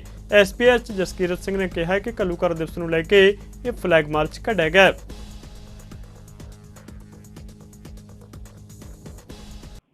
ਘੱਲੂਘਾਰਾ ਦੇ ਸੰਬੰਧ ਦੇ ਵਿੱਚ ਅਸੀਂ ਡਿਸਟ੍ਰਿਕਟ ਮਾਨਸਾ ਦੇ ਵਿੱਚ ਪੁਲਿਸ ਦੇ ਪੂਰੇ ਸੁਰੱਖਿਆ ਦੇ ਲਈ ਪੂਰੇ ਪਬਲਿਕ ਦੀ ਸੁਰੱਖਿਆ ਲਈ ਪੂਰੇ ਪੁਖਤਾ ਪ੍ਰਬੰਧ ਕੀਤੇ ਨੇ, ਜਿਹਦੇ ਵਿੱਚ ਅਸੀਂ ਇੰਟਰਸਟੇਟ ਨਾਕੇ ਇੰਟਰ ਡਿਸਟ੍ਰਿਕਟ ਨਾਕੇ 24 ਘੰਟੇ ਲਈ ਲਾਏ ਨੇ। ਉਸ ਤੋਂ ਇਲਾਵਾ ਜਿਹੜੇ ਵਲਨਰੇਬਲ ਪੁਆਇੰਟਸ ਨੇ ਸਾਡੇ RSS ਸ਼ਾਖਾ ਹੋ ਗਈਆਂ, ਰਿਲੀਜੀਅਸ ਪਲੇਸਿਸ ਹੋ ਗਏ, ਮਾਰਕੀਟਸ ਹੋ ਗਏ, ਉਹਨਾਂ ਦੀ ਚੈਕਿੰਗ ਸ਼ੁਰੂ ਕੀਤੀ ਹੈ। ਉਸੇ ਕੜੀ ਦੇ ਵਿੱਚ ਅੱਜ ਅਸੀਂ ਫਲੈਗ ਮਾਰਚ ਕੱਢ ਰਹੇ ਹਾਂ ਤਾਂ ਕਿ ਲੋਕਾਂ ਦੇ ਵਿੱਚ ਕੌਨਫੀਡੈਂਸ ਆਵੇ। ਜਿਹੜੇ ਸ਼ਰਾਰਤੀ ਅਨਸਰ ਹੈ ਉਹਨਾਂ ਦੇ ਮਨ ਦੇ ਵਿੱਚ ਲਾਅ ਦਾ, ਕਾਨੂੰਨ ਦੇ ਪ੍ਰਸ਼ਾਸਨ ਦਾ, ਕਾਨੂੰਨ ਦਾ ਡਰ ਬੈਠੇ। ਤਖਤ ਸੱਚਖੰਡ ਸ੍ਰੀ ਹਜੂਰ ਅਬਚਲ ਨਗਰ ਸਾਹਿਬ ਨੰਦੇੜ ਦੇ ਦਰਸ਼ਨ ਦੀਦਾਰਾਂ ਲਈ ਦੁਨੀਆ ਭਰ ਤੋਂ ਆਉਣ ਵਾਲੀਆਂ ਸੰਗਤਾਂ ਲਈ ਇੱਕ ਵਿਸ਼ੇਸ਼ ਨਿਵੇਕਲੀ ਪਹਿਲ ਕਰਦਾ ਇੱਕ ਮੋਬਾਈਲ ਨੰਬਰ ਜਾਰੀ ਕੀਤਾ ਗਿਆ। ਹੁਣ ਸੰਗਤਾਂ 24 ਘੰਟੇ 8297 8297 ਨੰਬਰ ਉੱਤੇ ਸੰਪਰਕ ਕਰਕੇ ਸ੍ਰੀ ਹਜੂਰ ਸਾਹਿਬ ਵਿਖੇ ਦਰਸ਼ਨਾਂ ਲਈ ਆਉਣ ਤੋਂ ਪਹਿਲਾਂ ਕਮਰਿਆਂ ਦੀ ਬੁਕਿੰਗ, ਸ੍ਰੀ ਅਖੰਡ ਪਾਠ ਸਾਹਿਬ ਜੀ ਦੀ ਬੁਕਿੰਗ ਅਤੇ ਹੋਰ ਵੱਖ-ਵੱਖ ਸੇਵਾਵਾਂ ਦਾ ਲਾਭ ਲੈ ਸਕਦੀਆਂ ਨੇ। ਭਾਰਤ ਦੇ ਉਪ ਰਾਸ਼ਟਰਪਤੀ ਜਗਦੀਪ ਧਨਖੜ ਨੇ ਨੇਪਾਲ ਦੇ ਪ੍ਰਧਾਨ ਮੰਤਰੀ ਪੁਸ਼ਪਾ ਕਮਲ ਦਹਲ ਨੂੰ ਭਾਰਤ ਦੌਰੇ ਦੌਰਾਨ ਜੀ ਆਇਆਂ ਨੂੰ ਕਿਹਾ ਅਤੇ ਉਹਨਾਂ ਨਾਲ ਮੁਲਾਕਾਤ ਕੀਤੀ ਹੈ। ਇਸ ਮੌਕੇ ਦੋਵਾਂ ਨੇਤਾਵਾਂ ਨੇ ਕਈ ਮਾਮਲਿਆਂ ਉੱਤੇ ਵਿਚਾਰ ਚਰਚਾ ਕੀਤੀ। ਇਸ ਮੌਕੇ ਉਪ ਰਾਸ਼ਟਰਪਤੀ ਨੇ ਕਿਹਾ ਕਿ ਅੱਜ ਭਾਰਤ ਅਤੇ ਨੇਪਾਲ ਦਰਮਿਆਨ ਸਦੀਆਂ ਪੁਰਾਣੇ ਸੱਭਿਆਚਾਰਕ ਸੰਬੰਧ ਸਾਡੇ ਸੰਬੰਧਾਂ ਦੀ ਨੀਂਹ ਬਣੇ ਹੋਏ ਨੇ। ਸੰਯੁਕਤ ਕਿਸਾਨ ਮੋਰਚੇ ਵੱਲੋਂ ਭਾਰਤੀ ਮਹਿਲਾ ਪਹਿਲਵਾਨਾਂ ਨੂੰ ਜੰਤਰ ਮੰਤਰ ਉੱਤੇ ਆਪਣਾ ਵਿਰੋਧ ਪ੍ਰਦਰਸ਼ਨ ਜਾਰੀ ਰੱਖਣ ਅਤੇ ਸੰਸਦ ਮੈਂਬਰ ਬ੍ਰਿਜ ਭੂਸ਼ਣ ਦੇ ਖਿਲਾਫ ਗ੍ਰਿਫਤਾਰੀ ਅਤੇ ਤੇਜ਼ੀ ਨਾਲ ਕਾਨੂੰਨੀ ਕਾਰਵਾਈ ਕਰਨ ਦੀ ਮੰਗ ਨੂੰ ਲੈ ਕੇ ਪੰਜਾਬ ਭਰ ਵਿੱਚ ਕਿਸਾਨਾਂ ਵੱਲੋਂ ਰੋਸ ਪ੍ਰਦਰਸ਼ਨ ਕੀਤੇ ਗਏ। ਇਸੇ ਤਹਿਤ ਫਤਿਹਗੜ੍ਹ ਸਾਹਿਬ ਵਿੱਚ ਵੀ ਕਿਸਾਨ ਆਗੂਆਂ ਨੇ ਰੋਸ ਮੁਜ਼ਾਹਰੇ ਦੀ ਅਗਵਾਈ ਕਰਦਿਆਂ ਰਾਸ਼ਟਰਪਤੀ ਦੇ ਨਾਮ ਮੰਗ ਪੱਤਰ ਪ੍ਰਸ਼ਾਸਨਿਕ ਅਧਿਕਾਰੀ ਨੂੰ ਸੌਂਪਿਆ। ਇਸ ਮੌਕੇ ਕਿਸਾਨਾਂ ਨੇ ਪ੍ਰਧਾਨ ਮੰਤਰੀ ਨਰਿੰਦਰ ਮੋਦੀ ਦਾ ਪੁਤਲਾ ਫੂਕਿਆ। ਅੱਜ ਅਸੀਂ ਮੋਦੀ ਸਰਕਾਰ ਦਾ ਪੁਤਲਾ ਫੂਕਿਆ ਜੀ। ਇੱਥੇ ਜੋ ਦਿੱਲੀ ਵਿਖੇ ਭਲਵਾਨ ਕੁੜੀਆਂ ਨਾਲ ਧੱਕਾ ਹੋ ਰਿਹਾ, ਇਨਸਾਫ ਨਹੀਂ ਦੇ ਰਹੇ, ਉਹਨਾਂ ਦਾ ਧਰਨਾ ਕਾਤਾ ਪ੍ਰਸ਼ਾਸਨ ਨੇ। ਹਾਲਾਂਕਿ ਇੱਕ ਪੁਲਿਸ ਅਫਸਰ ਉਹਨਾਂ ਨੂੰ ਕਹਿ ਰਿਹਾ ਹੈ ਮੈਂ ਗੋਲੀ ਮਾਰ ਸਕਦਾ। ਦੇਖੋ ਇੰਨੀ ਮਿਹਨਤ ਖੂਨ ਪਸੀਨੇ ਦੀ ਕਮਾਈ ਕਰਕੇ ਉਹਨਾਂ ਨੇ ਮੈਡਲ ਪ੍ਰਾਪਤ ਕਰੇ ਨੇ। ਪਰਸੋਂ ਉਹਨਾਂ ਨੇ ਐਲਾਨ ਕਰਤਾ ਵੀ ਅਸੀਂ ਜਿਹੜੇ ਮੈਡਲ ਨੇ ਇਹ ਸਰਕਾਰ ਨੂੰ ਦਿੱਤੇ ਹੋਏ ਗੰਗਾ 'ਚ ਬਹਾਉਣ ਜਾ ਰਹੇ ਹਾਂ। ਇਹ ਗੱਲ ਉਹਨਾਂ ਦੀ ਵੈਸੇ ਗਲਤ ਸੀ। ਇੱਕ ਸਰਕਾਰ ਨੂੰ ਇਹ ਮੈਸੇਜ ਦਿੱਤਾ ਉਹਨਾਂ ਨੇ। ਇਹ ਖੂਨ ਪਸੀਨੇ ਦੀ ਉਹਨਾਂ ਦੀ ਆਪਣੀ ਹੱਡਾਂ ਦੀ ਕਮਾਈ ਹੈ। ਇਹ ਉਹਨਾਂ ਨੇ ਸਾਹਮਣੇ ਸਮਾਂ ਮੈਡਲ ਗਲਾਂ 'ਚ ਪਾ ਕੇ ਰੱਖਣ ਉਹ, ਨਾ ਕਿ ਗੰਗਾ 'ਚ ਬਹਾਉਣ। ਅੱਜ ਅਸੀਂ ਸਰਕਾਰ ਤੋਂ ਹੀ ਮੋਦੀ ਸਰਕਾਰ ਤੋਂ ਮੰਗ ਕਰਦੇ ਹਾਂ ਵੀ ਇਹਨਾਂ ਬੱਚਿਆਂ ਨੂੰ, ਧੀਆਂ ਨੂੰ ਇਨਸਾਫ ਦਿੱਤਾ ਜਾਵੇ ਔਰ ਉਹ ਜੋ ਬ੍ਰਿਜ ਭੂਸ਼ਣ ਸਰਨ ਸਿੰਘ ਹੈ ਉਸਦੀ ਗ੍ਰਿਫਤਾਰੀ ਕੀਤੀ ਜਾਵੇ। Punjab and Sind bank zonal office Patiala ਵੱਲੋਂ ਜਨ ਧਨ ਸੇ ਸੁਰੱਖਿਆ ਪ੍ਰੋਗਰਾਮ ਦਾ ਆਯੋਜਨ ਕੀਤਾ ਗਿਆ, ਜਿਸ ਵਿੱਚ ਮੁੱਖ ਮਹਿਮਾਨ ਵਜੋਂ ਪੰਜਾਬ ਐਂਡ ਸਿੰਧ ਬੈਂਕ ਦੇ executive director doctor Ramjas Yadav ਨੇ ਸ਼ਮੂਲੀਅਤ ਕੀਤੀ। ਇਸ ਮੌਕੇ Chaman Lal, zonal manager Malkit Singh, chief manager Kuldeep Sharma, Sunder Lal, senior manager Ranjit Kaur ਸਮੇਤ ਸ਼ਾਖਾਵਾਂ ਦੇ ਕਰਮਚਾਰੀ ਹਾਜ਼ਰ ਸਨ। ਰਾਮਜਸ ਯਾਦਵ ਨੇ ਆਪਣੇ ਸੰਬੋਧਨ ਦੌਰਾਨ ਗਾਹਕਾਂ ਨੂੰ ਬੈਂਕ ਦੀਆਂ ਨਵੀਆਂ ਸਕੀਮਾਂ ਬਾਰੇ ਦੱਸਿਆ। ਇਸ ਮੌਕੇ ਮੰਚ ਸੰਚਾਲਨ ਦੀ ਸੇਵਾ ਸੰਦੀਪ ਕੌਰ ਅਤੇ ਸੁਧਾਕਰ ਸ਼ੁਕਲਾ ਨੇ ਨਿਭਾਈ। ਅੰਤ ਵਿੱਚ ਕੁਲਦੀਪ ਕੁਮਾਰ ਸ਼ਰਮਾ ਨੇ ਆਏ ਪਤਵੰਤਾਂ ਦਾ ਧੰਨਵਾਦ ਕੀਤਾ ਹੈ।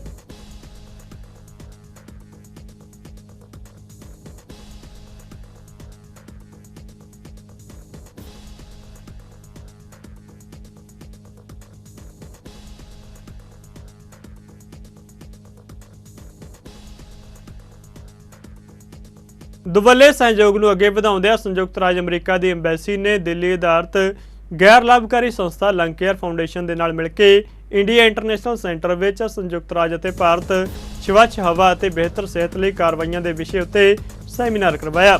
ਭਾਰਤ ਵਿੱਚ ਸੰਯੁਕਤ ਰਾਜ ਦੇ ਰਾਜਦੂਤ ਐਰਿਕ ਗਾਰਸੇਟੀ ਨੇ ਵਰਕਸ਼ਾਪ ਦੀ ਸ਼ੁਰੂਆਤ ਕੀਤੀ, ਜਿਸ ਵਿੱਚ 75 ਤੋਂ ਵੱਧ ਸਿਵਲ ਸੁਸਾਇਟੀ ਦੇ ਨੇਤਾ, ਨੀਤੀ ਨਿਰਮਾਤਾ, ਅਧਿਆਪਕ, ਸਿਹਤ ਸੰਭਾਲ ਪੇਸ਼ੇਵਰ, ਪੱਤਰਕਾਰ ਅਤੇ ਨਿੱਜੀ ਖੇਤਰ ਦੇ ਨੁਮਾਇੰਦੇ ਸ਼ਾਮਲ ਹੋਏ।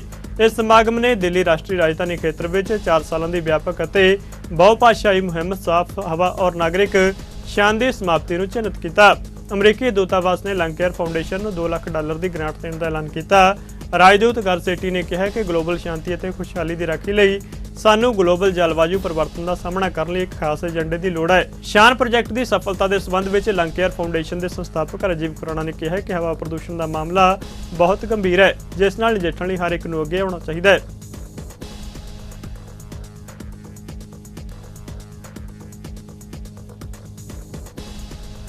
evoked in me memories.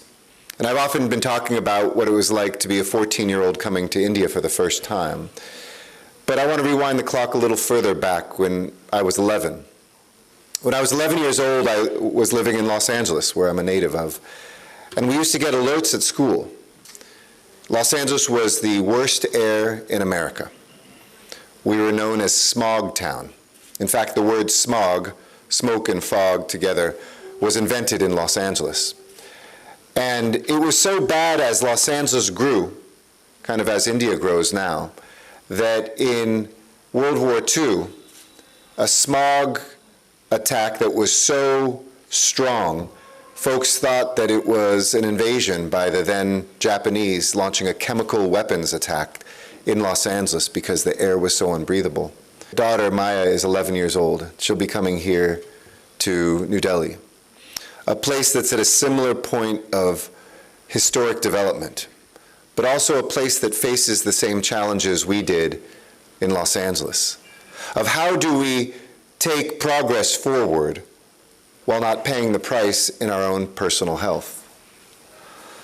I told the story of the mothers because a lot of people in government in Los Angeles back then ignored it. They said this was a necessary price of progress. But it was the advocacy, that's my first letter, A, the advocacy of everyday people. And why I'm so pleased to see business leaders and community leaders, parents, family members, young people here as advocates. Because nothing changes if we don't advocate for our own health, our community health, our city, and our world's health. We were worse than India back then. When I came here, the air was cleaner in 1985 than the air I had in Los Angeles. But to share the pathway so that it may be helpful to the work that you do to say this is a solvable problem. If human beings create a problem, human brilliance can also solve a problem. If human inaction can hurt our health, human action can restore our health. So that A of advocacy, that I of information, and that R of resources, AIR, is what helped us move things forward. You can get back to AAA, you don't have to use my thing, it's all right. And U.S. Embassy here, because we aren't just strangers in a foreign land, we are neighbors in the same city. This is my home, as it is yours. So we might have different passports, but we breathe the same air, which doesn't care what passport you have. The nice thing about the environment is it ignores the borders of human beings. Whether it's climate change or whether it's air pollution doesn't stop in the fields of Haryana before it gets to New Delhi. You have to work across state lines in order to solve these things. Air, sometimes when we have fires in the western United States, it blows all the way to East Asia and vice versa to pollute the air over the Pacific Ocean. So when we talk about an Indo-Pacific region, we literally are linked together in the air that we breathe. And so I believe that the co-investment we are making by saying we are here to share any lessons that we have, to pool resources together, but we're also here to learn from you of how to scale up community engagement, to see the campaigns that you have here, to be able to say there are lessons that India can teach us that we can take back to the United States and help share with the world together. Here in India, the U.S. mission is doing its part. We're very proud to have a green compound that we're going to, even as we're rebuilding new buildings, make even greener. We have an air quality monitoring system. Remember, in China, the revolution started because the U.S. Embassy gave the Chinese people the ability to see what the actual statistics were for clean air and to begin to advocate to their government that they better clean up what was then the worst air in the world.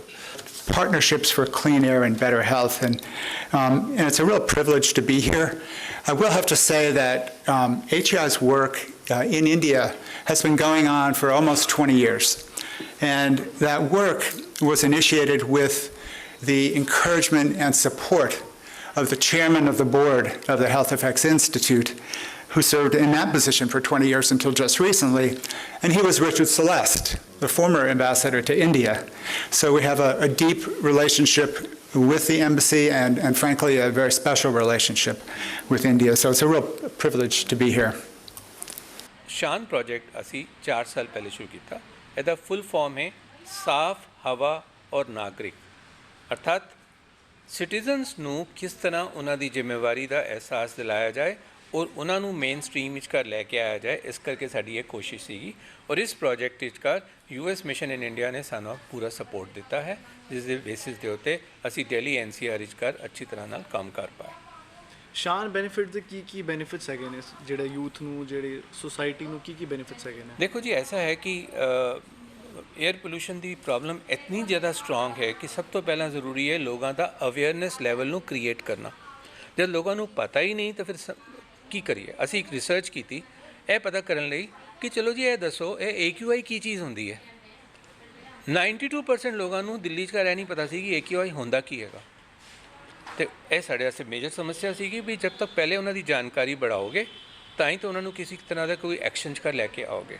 ਇਸ ਕਰਕੇ ਅਸੀਂ ਫਿਰ ਸਭ ਤੋਂ ਪਹਿਲਾ initiative ਇਹ ਲਿਆ ਕਿ ਕਮਿਊਨਿਟੀਜ਼ ਦੇ ਅੰਦਰ ਜਾ ਕਰ ਅਸੀਂ ਉਹਨਾਂ ਨੂੰ ਪਾਰਟਿਸਿਪੇਟ ਕਰਾਉਣ ਦੀ ਕੋਸ਼ਿਸ਼ ਕੀਤੀ, ਅਲੱਗ-ਅਲੱਗ ਪਹਿਲੂ ਦੇ ਬਾਰੇ ਕਰ ਬਤਾਇਆ ਔਰ ਇਹ ਦੱਸਿਆ ਕਿ 에ਅਰ ਪੋਲਿਊਸ਼ਨ ਦਾ ਸਾਡੀ ਸਿਹਤ 'ਤੇ ਕਿੰਨਾ ਅਸਰ ਪੈਂਦਾ ਹੈ। ਲੋਕੀ ਨਾਰਮਲੀ ਸੋਚਦੇ ਆ ਉਹ ਸਾਡੇ ਲੰਗ ਖਰਾਬ ਹੋ ਸਕਦੇ ਨੇ, ਲੰਗ ਨਹੀਂ ਖਰਾਬ ਹੁੰਦੇ, ਤੁਹਾਡੀ ਬਾਡੀ ਦਾ ਹਰ ਹਿੱਸਾ ਖਰਾਬ ਹੋ ਜਾਂਦਾ ਹੈ ਅਗਰ 에ਅਰ ਪੋਲਿਊਸ਼ਨ ਵੱਧਦੀ ਰਹੇ। ਇੱਕ ਰਿਸਰਚ ਤੇ ਇਹ ਵੀ ਕਹਿੰਦੀ ਹੈ ਕਿ ਜੋ ਦਿੱਲੀ ਵਾਲੇ ਹੈਗੇ ਆ ਨਾ, ਉਹ ਜਿਸ ਤਰ੍ਹਾਂ ਦੀ 에ਅਰ ਪੋਲਿਊਸ਼ਨ ਚੱਲਦੀ ਹੈ ਉਹਦੇ 'ਚ ਜੀਵਨ ਤੇ ਘੱਟ ਤੋਂ ਘੱਟ 10 ਸਾਲ ਤਾਂ ਜ਼ਿੰਦਗੀ ਦੇ ਵੈਸੇ ਹੀ ਕੰਮ ਹੋ ਜਾਣਗੇ। ਤੇ ਇਹ ਜਦ ਖਤਰਾ ਹੈਗਾ ਤੇ ਇਹ ਚੀਜ਼ ਸਰਕਾਰ ਕੋਲ ਉਮੀਦ ਕਰੀਏ ਕਿ ਉਹ 에ਅਰ ਪੋਲਿਊਸ਼ਨ ਕਮ ਕਰ ਦੇਗੀ ਤੇ ਨਹੀਂ ਹੋ ਸਕਦਾ। ਇਹ ਤਦ ਹੀ ਹੋ ਸਕਦਾ ਹੈ ਜਦ ਆਮ ਨਾਗਰਿਕ ਇਹਦੇ ਨਾਲ ਜੁੜੇ ਔਰ ਇਹ ਇੱਕ ਬਹੁਤ ਵੱਡੀ ਸਮੱਸਿਆ ਕਿਉਂਕਿ ਕਰੋਨਾ ਦੀ ਆਬਾਦੀ ਹੈ, ਕਿਸ ਨੂੰ ਜਾ ਕੇ ਦੱਸੋਗੇ।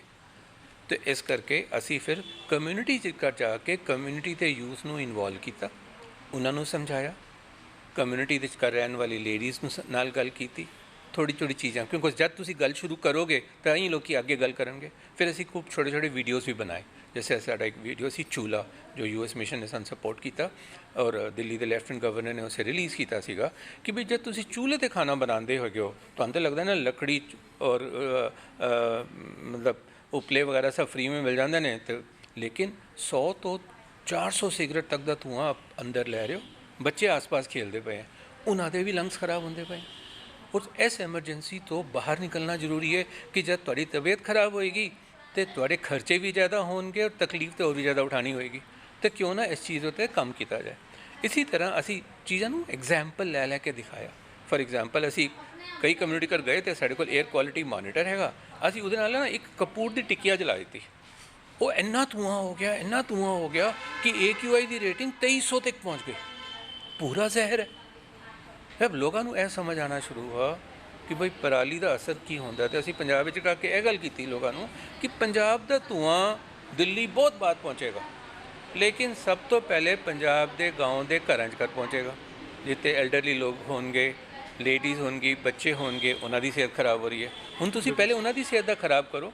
ਤੁਸੀਂ ਕਹੋ ਕਿ ਸਰਕਾਰ ਕੁਝ ਕਰ ਲੇਗੀ, ਸਰਕਾਰ ਤਾਂ ਕਰ ਹੀ ਰਹੀ ਹੈਗੀ ਹੈ, ਲੇਕਿਨ ਤੁਸੀਂ ਆਪਣੇ ਆਪ ਨੂੰ ਤਾਂ ਬਚਾ ਕੇ ਕਰੋ। ਜੇ ਤੁਹਾਨੂੰ ਕੋਈ ਅਟੈਕ ਕਰਦਾ ਪਿਆ ਵੇ ਤਾਂ ਤੁਸੀਂ ਆਪਣੇ ਆਪ ਨੂੰ ਬਚਾਓਗੇ ਨਾ। ਤੇ ਇਸੇ ਤਰ੍ਹਾਂ ਧੂੰਆਂ ਜਿਹੜਾ ਸਾਨੂੰ ਅਟੈਕ ਕਰਦਾ ਪਿਆ, ਸਾਨੂੰ ਤਾਂ ਆਪਣੇ ਆਪ ਨੂੰ ਬਚਾਉਣਾ ਹੈ ਕਿ ਨਹੀਂ। ਇਹ ਸਾਡਾ ਇੱਕ ਮੁਹਿੰਮ ਹੈ ਜਿਹਦੇ ਕਾਰਨ ਅਸੀਂ ਲੋਕਾਂ ਨੂੰ ਜਾਗਰਿਤ ਕਰਨ ਦੀ ਕੋਸ਼ਿਸ਼ ਕਰਦੇ ਪਏ। US ਮਿਸ਼ਨ ਇਨ ਇੰਡੀਆ ਜਿਨ੍ਹਾਂ ਨੇ ਸਾਨੂੰ ਇਤਨੀ ਪੂਰੀ ਸਪੋਰਟ ਦਿੱਤੀ, ਜਿਹਦੇ ਉੱਤੇ ਅਸੀਂ ਇੱਕ ਵੱਡਾ ਇਨੀਸ਼ੀਏਟਿਵ ਕਰ ਪਾਏ ਔਰ ਇਹ ਇੱਕ ਸ਼ੁਰੂਆਤ ਹੈਗੀ ਹੈ। ਸਾਨੂੰ ਜ਼ਿੰਦਗੀ ਬਿਤਾਣੀ ਪਏਗੀ ਇਸ ਚੀਜ਼ ਉੱਤੇ ਕੰਮ ਕਰਨ ਲਈ, ਬਹੁਤ ਟਾਈਮ ਲੱਗੇਗਾ, ਲੇਕਿਨ ਜਦ ਤੱਕ सब लोग मिल के काम नहीं करेंगे, जिस तरह मैं क्या बूंद बन के इकट्ठे नहीं बरसेंगे, तब तक बदलाव नहीं आएगा। अराउंड 7 to 8 months हो गया है इसके साथ जुड़े हुए। कैसा लग रहा है, कैसा काम? मुझे बहुत अच्छा लगा। फर्स्ट टाइम जब मैं लंकेर फाउंडेशन से ज्वाइन हुआ था और आगे के लिए जब मैंने देखा कि इनका पर्पस क्या है, क्या चाहते हैं करना, वो सोच देख करके मुझे बहुत ज़्यादा अच्छा लगा। सीखा वहाँ से, बहुत सारी चीज़ें लोगों को सीखने को बहुत मिली, प्लस लोगों को सिखाया तो वो भी बहुत अच्छा लगा। और देखा भी कि लोगों के अंदर इम्पैक्ट भी आया। कम्युनिटीज़ में गए हम लोग जा कर के, हमने वहाँ प्रोग्राम्स करवाएं। साफ़ हवा और नागरिक हमारा जो प्रोग्राम था उसका हमने प्रोग्राम्स करवाते थे कम्युनिटीज़ में बिल्कुल। तो अच्छे से स्कूल्स हो गए हमारे, और प्लस हमारे एक छोटा सा कैंपेनिंग होता था, उसमें भी छोटे छोटे बच्चे भी आते हैं, उनको उनके पेरेंट्स को बुला करके हम प्रोग्राम्स करवाते थे। अप्रॉक्स 1 साल हो गया हमें यहाँ, एक्सपीरियंस बहुत अच्छा अपने को यहाँ पर। जैसे जब हम यहाँ आए थे तो हमें भी ज़्यादा जानकारी नहीं थी। जैसे हमारे सीनियर लोग हैं, उन्होंने हमें पहले सिखाया, हमें बताया कि हमें नहीं पता था पोल्यूशन है, हमें तो पता था पोल्यूशन है, सांस लेने में दिक्कत है बस। और हमें इससे अतिरिक्त जानकारी नहीं थी। इसके अलावा हमें पता चली कि इससे बहुत ज़्यादा बीमारी हो जाती हैं, हमारा हार्ट भी फेल हो जाता है, बीपी भी ऊपर नीचे हो जाता है, तरह तरह की बीमारी भिन्न भिन्न प्रकार की। तो ये सब हमने भी सीखा और हमने बहुत लोगों को बताया, घरों घरों में बताया, बच्चों को बताया, बड़ों को बताया। शुरुआत में तो ये थोड़ी दिक्कत आई थी, लोग समझ रहे नहीं थे हमें, क्योंकि हम समझा भी नहीं पा रहे थे। फिर धीरे धीरे हम अच्छे से समझाने लगे, लोगों ने हमें समझा, हमें सुना और फॉलो करा कि ये जो पोल्यूशन होता है हवा से कितना हानिकारक है हमारे लिए। तो उनके अंदर सुधार भी आया धीरे धीरे करके। ਕੁਰੂਕਸ਼ੇਤਰ ਦੇ ਇਤਿਹਾਸਿਕ ਗੁਰਦੁਆਰਾ ਸਾਹਿਬ ਪਾਤਸ਼ਾਹੀ ਸੇਵੀ ਵਿੱਚ ਸ੍ਰੀ ਗੁਰੂ ਹਰਗੋਬਿੰਦ ਸਾਹਿਬ ਜੀ ਮਹਾਰਾਜ ਜੀ ਦੇ ਪ੍ਰਕਾਸ਼ ਪੁਰਬ ਸਮਾਗਮਾਂ ਨੂੰ ਸਮਰਪਿਤ ਅੱਜ ਸ੍ਰੀ ਅਖੰਡ ਪਾਠ ਸਾਹਿਬ ਜੀ ਦੇ ਪਹਿਲੀ ਲੜੀ ਦੇ ਭੋਗ ਪਾਏ ਗਏ। ਉਪਰੰਤ ਗੁਰੂ ਚਰਨਾਂ ਵਿੱਚ ਅਰਦਾਸ ਕਰਕੇ ਦੂਜੀ ਲੜੀ ਦੀ ਆਰੰਭਤਾ ਕੀਤੀ ਗਈ। ਹਰਿਆਣਾ ਸਿੱਖ ਗੁਰਦੁਆਰਾ ਪ੍ਰਬੰਧਕ ਕਮੇਟੀ ਦੇ ਆਗੂ ਭੁਪਿੰਦਰ ਸਿੰਘ ਅਤੇ ਮੋਹਨਜੀਤ ਸਿੰਘ ਨੇ ਸੰਗਤਾਂ ਨੂੰ ਇਹਨਾਂ ਸਮਾਗਮਾਂ ਵਿੱਚ ਸ਼ਮੂਲੀਅਤ ਕਰਨ ਦਾ ਸੱਦਾ ਦਿੱਤਾ ਹੈ। ਜਿੱਥੇ ਅਸੀਂ ਅੱਜ ਗੁਰੂ ਹਰਗੋਬਿੰਦ ਸਾਹਿਬ ਜੀ ਦੇ ਗੁਰਪੁਰਬ ਵਾਸਤੇ ਪ੍ਰਕਾਸ਼ ਪੁਰਬ ਵਾਸਤੇ ਅਸੀਂ ਤਿਆਰੀਆਂ ਕਰ ਰਹੇ ਹਾਂ, ਨਾਲ ਹੀ ਵਿਸ਼ੇਸ਼ ਤੌਰ ਦੇ ਉੱਤੇ ਕਿਉਂਕਿ ਜਿਹੜਾ 4 ਤਰੀਕ ਨੂੰ ਭਗਤ ਕਬੀਰ ਜੀ ਦਾ ਜਨਮ ਦਿਹਾੜਾ ਵੀ ਆ ਰਿਹਾ ਹੈ, ਸਾਡਾ ਜਿਹੜਾ ਇਹ ਸਮਾਗਮ ਹੈ ਉਹਨਾਂ ਦੀ ਜਨਮ ਦਿਹਾੜੇ ਨੂੰ ਸਮਰਪਿਤ ਵੀ ਹੈ। ਇਹ ਸਾਂਝਾ ਸਮਾਗਮ ਜਿਹੜਾ ਮਨਾਇਆ ਜਾ ਰਿਹਾ ਹੈ ਤਾਂ ਕਿ ਸਾਡੇ ਕਬੀਰਪੰਥੀ ਭਰਾ ਉਹਨਾਂ ਨੂੰ ਵੀ ਅਸੀਂ ਸੱਦਾ ਦਿੰਦੇ ਹਾਂ, ਉਹ ਵੀ ਸਾਡੇ ਨਾਲ ਆ ਕੇ ਸਮਾਗਮ ਮਨਾਉਣ। ਕਿਉਂਕਿ ਜਿੱਥੇ ਅਸੀਂ ਗੁਰੂ ਗ੍ਰੰਥ ਸਾਹਿਬ ਦੇ ਵਿੱਚ ਗੁਰੂ ਨਾਨਕ ਸਾਹਿਬ ਤੋਂ ਲੈ ਕੇ ਤੇ ਬਾਕੀ ਗੁਰੂਆਂ ਦੇ ਨੂੰ ਅਸੀਂ ਮੱਥਾ ਟੇਕਦੇ ਹਾਂ, ਉਹਦੇ ਵਿੱਚ ਸਾਡੇ ਸ਼੍ਰੋਮਣੀ ਭਗਤ ਕਬੀਰ ਜੀ ਔਰ ਬਾਕੀ ਭਗਤਾਂ ਭੱਟਾਂ ਨੂੰ ਵੀ ਅਸੀਂ ਮੱਥਾ ਟੇਕਦੇ ਹਾਂ। ਮੈਂ ਆਪ ਦੇ ਚੈਨਲਾਂ ਦੇ ਥਰੂ ਬੇਨਤੀ ਕਰਾਂਗਾ ਸਾਰੇ ਵੀਰਾਂ ਨੂੰ, ਸਾਰੇ ਵੀਰ ਕਬੀਰਪੰਥੀ ਵੀਰ ਵੀ ਸਾਡੇ ਸਪੈਸ਼ਲ ਇਸ ਪ੍ਰੋਗਰਾਮ ਵਿੱਚ ਸ਼ਾਮਲ ਹੋਣ, ਕਿਉਂਕਿ 4 ਤਰੀਕ ਦਾ ਸਾਡਾ ਨਗਰ ਕੀਰਤਨ ਦਾ ਪ੍ਰੋਗਰਾਮ ਵੀ ਹੈ, ਜਿਹੜਾ ਕਿ ਸਵੇਰੇ ਗੁਰਦੁਆਰਾ ਸਾਹਿਬ ਤੋਂ ਚੱਲ ਕੇ ਸ਼ਹਿਰ ਦੇ ਵੱਖ-ਵੱਖ ਹਿੱਸਿਆਂ ਤੋਂ ਹੁੰਦਾ ਹੈ, ਵਾਪਸੀ ਇੱਥੇ ਹੀ ਸਮਾਪਤ ਹੋਏਗਾ। ਅਤੇ ਆਪ ਜੀ ਸਾਰੀਆਂ ਸੰਗਤਾਂ ਦਾ ਬਹੁਤ ਬਹੁਤ ਧੰਨਵਾਦੀ ਅਸੀਂ ਹੋਵਾਂਗੇ ਅਗਰ ਸਾਰੇ ਸੰਗਤਾਂ ਰਲ ਮਿਲ ਕੇ ਜਿਹੜੀਆਂ ਨੇ ਇਹ ਪ੍ਰੋਗਰਾਮ ਨੂੰ ਬਣਾਈਏ ਔਰ ਚੜ੍ਹਦੀ ਕਲਾ ਦੇ ਨਾਲ ਇਸ ਪ੍ਰੋਗਰਾਮ ਦਾ, ਕਿਉਂਕਿ ਪਹਿਲੀ ਵਾਰੀ ਹਰਿਆਣਾ ਸਿੱਖ ਗੁਰਦੁਆਰਾ ਪ੍ਰਬੰਧਕ ਕਮੇਟੀ ਦੇ ਪ੍ਰਬੰਧ ਹੇਠ ਪ੍ਰੋਗਰਾਮ ਹੋ ਰਿਹਾ ਹੈ ਔਰ ਅਸੀਂ ਆਸ ਕਰ ਰਹੇ ਹਾਂ ਸੰਗਤਾਂ ਦੇ ਵਿੱਚ ਉਤਸ਼ਾਹ ਜਿਹੜਾ ਹੈ ਦੇਖਣ ਨੂੰ ਹੀ ਮਿਲ ਰਿਹਾ ਹੈ, ਕਿਉਂਕਿ ਰੋਜ਼ ਸਾਨੂੰ ਫੋਨ ਔਰ ਬਾਕੀ ਜਗ੍ਹਾ ਤੋਂ ਮੈਸੇਜ ਆ ਰਹੇ ਹਨ, ਸੰਗਤਾਂ ਬਹੁਤ ਹੁਮ-ਹੁਮਾ ਕੇ ਆ ਰਹੀਆਂ ਹਨ। ਅਸੀਂ ਬਹੁਤ ਵਧੀਆ ਤਰੀਕੇ ਨਾਲ ਸਾਰਿਆਂ ਦੀ ਡਿਊਟੀ ਲਾਈ ਹੈ ਕਿ ਰਿਹਾਇਸ਼ ਦਾ ਪ੍ਰਬੰਧ ਜਿਹੜਾ ਬੀਬੀ ਜੜਾਣਾ ਵੀ ਵੇਖਣ ਡਈ, ਰਵਿੰਦਰ ਕੌਰ ਮੋਹਨਜੀਤ ਜੀ ਖੁਦ ਵੇਖਣ ਡਏ ਨੇ, ਜਨਰਲ ਸੈਕਟਰੀ ਗੁਰਬਖਸ਼ ਵੀ ਵੇਖਣ ਡਿਆ, ਸਾਡਾ ਮੈਨੇਜਰ ਦੁਨੀਆ ਮਾਜਰਾ ਸਾਹਿਬ ਜੋ ਸਾਡੇ ਇੱਥੋਂ ਹਲਕੇ ਦੇ ਮੈਂਬਰ ਨੇ ਦੁਨੀਆ ਮਾਜਰਾ ਜੀ, ਉਹ ਵੀ ਵੇਖਣ ਡਏ ਨੇ। ਸਾਰੇ ਬੜੇ ਤਰੀਕੇ ਨਾਲ ਰਿਹਾਇਸ਼ ਦਾ ਪ੍ਰਬੰਧ ਵੇਖਣ ਡਏ। ਹੋਟਲ ਜਿਹੜੇ ਨੇ ਬੁੱਕ ਕੀਤੇ ਗਏ ਨੇ, ਸਰਾਵਾਂ ਬੁੱਕ ਕੀਤੀਆਂ ਗਈਆਂ ਨੇ, ਜਿਹੜੀਆਂ ਧਰਮਸ਼ਾਲਾ ਨੇ ਉਹ ਬੁੱਕੀਆਂ ਕੀਤੀਆਂ ਗਈਆਂ ਨੇ। ਜਿੱਥੇ ਜਿੱਥੇ ਵੀ ਸਾਨੂੰ ਲੋੜ ਪਈ ਨਾਲ ਪ੍ਰਬੰਧ ਉੱਥੇ ਸਾਡੇ ਮੁਲਾਜ਼ਮ ਜਿਹੜੇ ਨੇ ਪੂਰੀ ਤਨਦੇਹੀ ਨਾਲ ਸੇਵਾ ਕਰ ਰਹੇ ਨੇ। ਅਮਰਿੰਦਰ ਸਿੰਘ ਜੀ ਇੰਚਾਰਜ ਨੇ ਪੂਰੇ ਮੇਲੇ ਦੇ, ਅਮਰਿੰਦਰ ਸਿੰਘ ਜੀ ਪੂਰੀ ਸੇਵਾ ਕਰਕੇ ਉੱਥੇ ਡਟ ਕੇ ਕਰ ਰਹੇ ਨੇ। ਡੈਨਮਾਰਕ ਦੇ ਐਂਬੈਸਡਰ ਐਚੀ ਫਰੈਡੀ ਸਵੈਨ ਸਰਹੱਦੀ ਜ਼ਿਲ੍ਹੇ ਫਿਰੋਜ਼ਪੁਰ ਪਹੁੰਚੇ, ਜਿੱਥੇ ਉਹਨਾਂ ਨੇ ਨਿੱਜੀ ਸਕੂਲ ਅਤੇ ਭਾਰਤ ਅਤੇ ਡੈਨਮਾਰਕ ਦੇ ਸਹਿਯੋਗ ਨਾਲ ਚੱਲ ਰਹੇ ਸੋਲਰ ਪੈਨਲ ਮੈਨੂਫੈਕਚਰਿੰਗ ਪਲਾਂਟ ਦਾ ਦੌਰਾ ਕੀਤਾ। ਇਸ ਮੌਕੇ ਐਂਬੈਸਡਰ ਨੇ ਕਿਹਾ ਕਿ ਉਹ ਪਹਿਲੀ ਵਾਰ ਸਰਹੱਦੀ ਜ਼ਿਲ੍ਹੇ ਫਿਰੋਜ਼ਪੁਰ ਵਿੱਚ ਆਏ ਨੇ ਤੇ ਉਹਨਾਂ ਨੂੰ ਬਹੁਤ ਖੁਸ਼ੀ ਹੈ ਕਿ ਅਜਿਹੇ ਖੇਤਰ ਵਿੱਚ ਅੰਤਰਰਾਸ਼ਟਰੀ ਪੱਧਰ ਦੀ ਸਿੱਖਿਆ ਦਿੱਤੀ ਜਾ ਰਹੀ ਹੈ। ਇਸ ਮੌਕੇ ਅਨਿਰੁੱਧ ਗੁਪਤਾ ਨੇ ਉਹਨਾਂ ਦਾ ਸਵਾਗਤ ਅਤੇ ਸਨਮਾਨ ਕੀਤਾ। Let me be clear in the sense that I am here today. I came in yesterday just to see the green transformation. There's another leader in that book, the 21 green leaders. So it's fantastic what is happening. Denmark and India and Denmark, we enjoy a fantastic friendship. We created something we call the Green Strategic Partnership. What does that mean? It means that we are connecting with all the missions that Honorable Prime Minister of India, Narendra Modi, has launched and is launching on the 15th of August on your Independence Day. And earlier on was said Denmark has skills. You also have tons of skills, and this place is showcasing that you have tons of skills. But to combine whatever we can do on our side with what kind of visions and missions you have leading towards Viksit Bharat is fantastic.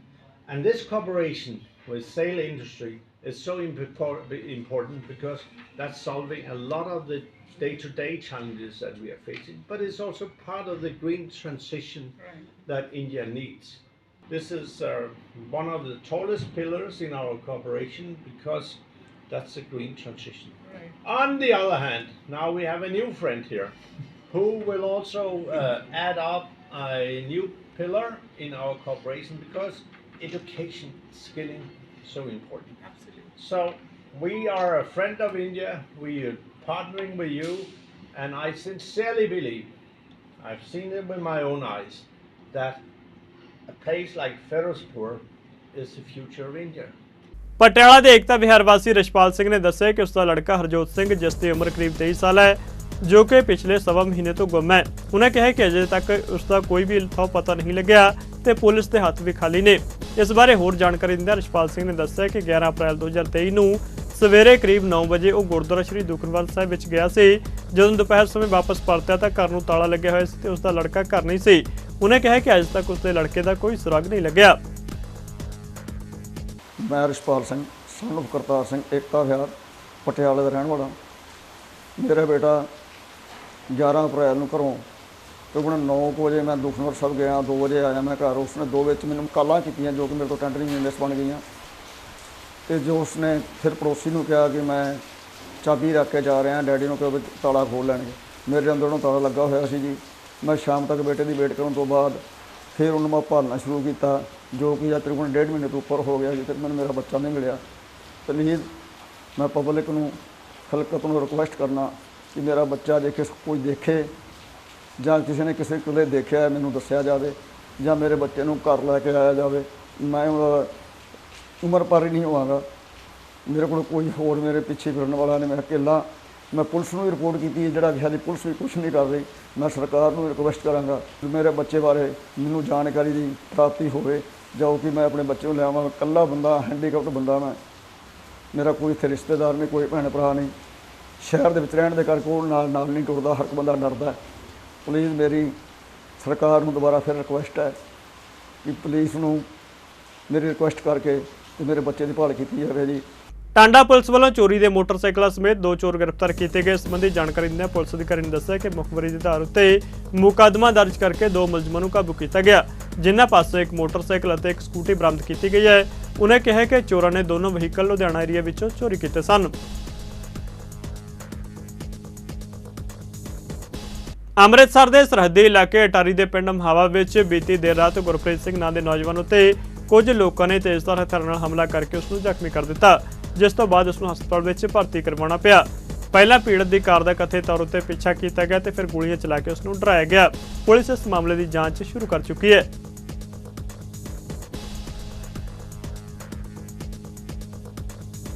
ਆਪਣੀਆਂ ਮੰਗਾਂ ਨੂੰ ਲੈ ਕੇ ਪਿਛਲੇ ਲੰਬੇ ਸਮੇਂ ਤੋਂ ਸੰਘਰਸ਼ ਕਰ ਰਹੀਆਂ ਆਂਗਣਵਾੜੀ ਵਰਕਰਾਂ ਤੇ ਹੈਲਪਰਾਂ ਨੇ ਅੱਜ ਬੁਢਲਾਡਾ ਵਿੱਚ ਬਾਲ ਵਿਕਾਸ ਅਤੇ ਪ੍ਰੋਜੈਕਟ ਅਫਸਰ ਦੇ ਦਫ਼ਤਰ ਅੱਗੇ ਧਰਨਾ ਲਗਾ ਕੇ ਸਰਕਾਰ ਖਿਲਾਫ ਰੋਸ ਪ੍ਰਦਰਸ਼ਨ ਕੀਤਾ।